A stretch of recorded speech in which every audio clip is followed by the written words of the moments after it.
Hi, I'm the bus driver. Listen, I've got to leave for a little while. So can you watch things for me until I get back? Thanks. Oh, and remember, don't let the pigeon drive the bus. Words and Pictures by Mo Willems.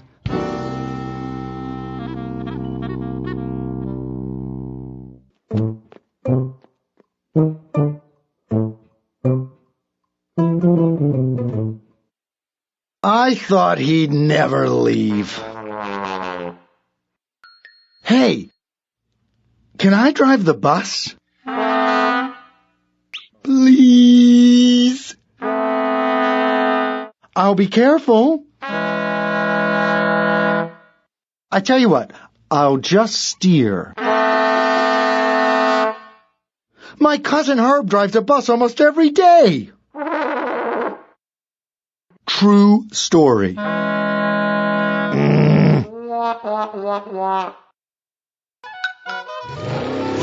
vroom, vroomy, vroom, vroom, pigeon at the wheel. No, I never get to do anything. Hey, I've got an idea. Let's play Drive the Bus.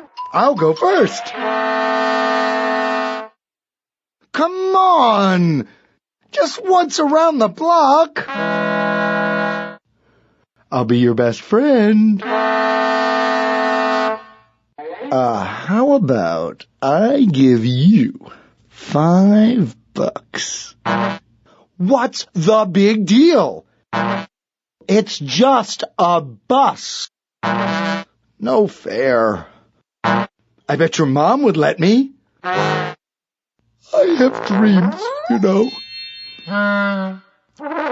Fine.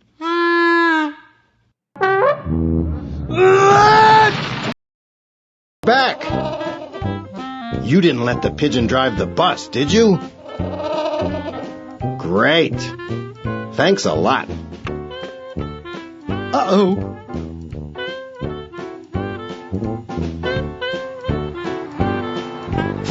Bye!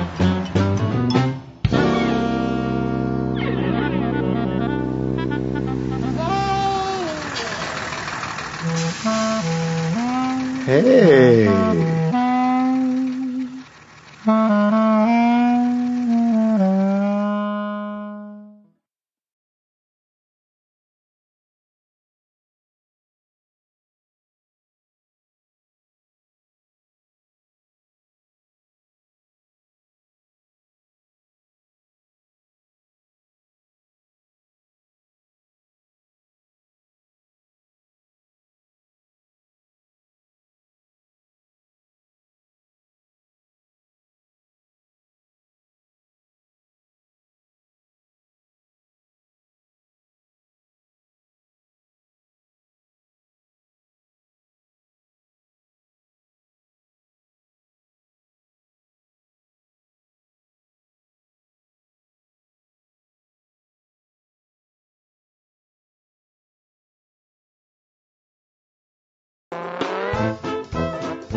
My first children's book was Don't Let the Pigeon Drive the Bus, and that was published in 2003. And that book started out as a sketchbook.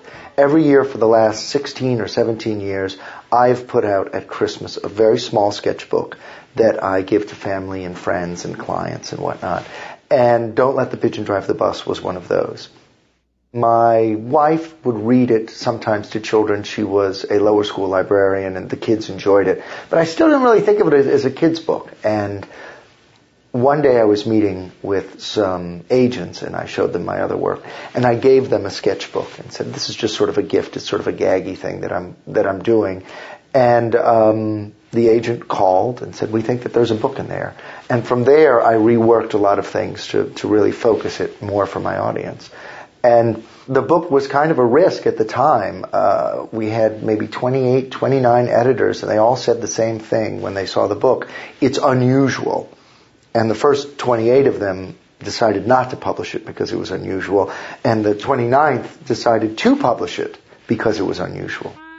The pigeon was born in Oxford, England.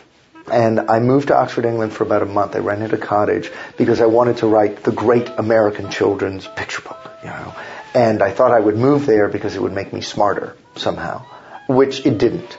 And I spent all of my time working on these serious books and very, blah, blah, blah. And as I sketched every day, I would start doodling this little pigeon who would say things like, don't write about them, write about me, I'm funnier, this is boring, why don't you write about me? And so finally, in order to kind of get it off my back, I turned it into this little sketchbook that I put out for family and clients, and didn't really think about it much.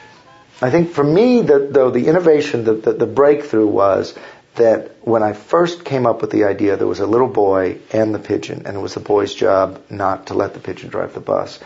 And I realized, well, I could just get rid of the middleman, and then the audience can have the part of that little boy, and it would be a lot more fun, and in a sense, easier to draw.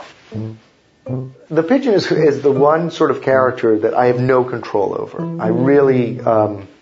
Other books, I decide how many I'm going to make or whether I'll make more. But the pigeon just keeps pecking at my head until I have to give in at some point. And I never really saw myself doing a lot of these books. And I always say, I'm not going to make another pigeon book. And then at some point, enough time has gone by that a story presents itself and the pigeon becomes very, very insistent that I make another book. I don't have many rules when I make a book because I really want my book to be as inventive as possible. But I do have one set of rules, and that is that the lead character of every book can be reasonably drawn by a 5-year-old. And that's because I want kids to copy my drawings. I want kids to copy my characters. I started out doing Charlie Browns and Snoopys in the same way. A book shouldn't just be something that's read. It should be played. And it shouldn't only be consumed. That is to say, you read it and you read it again. It should be a gateway, a sort of a stepping stone to a more creative process. So I get these great books from kids, Don't Let the Pigeon Operate the Catapult. Don't let the pigeon borrow your cell phone. The pigeon finds a girlfriend.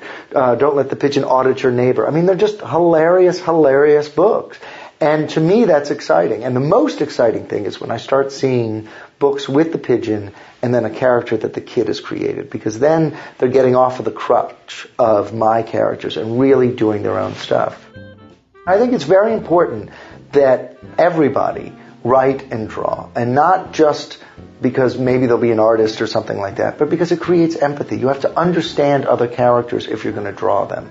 And to be able to make little stories for Christmas cards or whatnot is just fun and good, and I think it's something that everybody should be doing. It's not about a career necessarily. It's just about being able to express yourself in a funny way and share it with the people around you. I think it's cool.